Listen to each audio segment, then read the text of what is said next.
صدر مملکت کی سالگرہ کے موقع پر آج بھی کہا جا رہا ہے کوئی سینٹرل ایگزیکٹو کمیٹی کا اجلاس ہے پیپلز پارٹی کا، اور کہا جا رہا ہے کوئی بڑا فیصلے بھی کیے جائیں گے اور بلاول بھٹو کو بھی کوئی بڑی ذمہ داری ملنے کا امکان ہے۔ دیکھیں بات یہ سی کا جب بھی اجلاس ہوتا ہے وہاں بڑے فیصلے ہوتے ہیں، چھوٹے موٹے فیصلے تو ویسے ہی ہو جاتے ہیں۔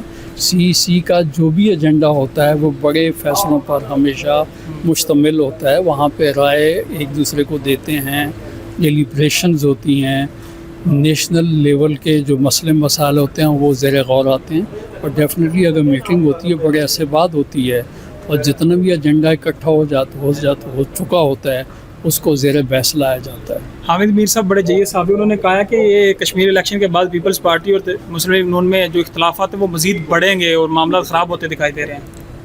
حامد میر صاحب کا ایک اپنا تجزیہ ہے، جو وقت آئے گا حالات ہوگا تو پتہ چل جائے گا کہ ان کا تجزیہ درست تھا یا غلط تھا۔ زمینی حقائق کیا ہیں سر؟ اب اختلافات ویسے ہیں تو صحیح، جیسے بیانات دیکھیں ہو رہے ہیں بات یہ دونوں ہے طرف سے کہ دیے جا رہے ہیں۔ پولیٹکس کے اندر جو ہے اختلاف رائے ضرور ہوتا ہے، اختلاف تو بڑا لفظ ہے، اختلاف رائے جو ہے وہ اپنی جگہ یقینی طور پہ ہوتا ہے۔ ہم حکومت کے اتحادی ہیں، حکومت ہماری وجہ سے کھڑی ہوئی ہے، اور اگر اختلاف ہوگا تو یقینی طور پہ یہ حکومت نہیں رہے گی۔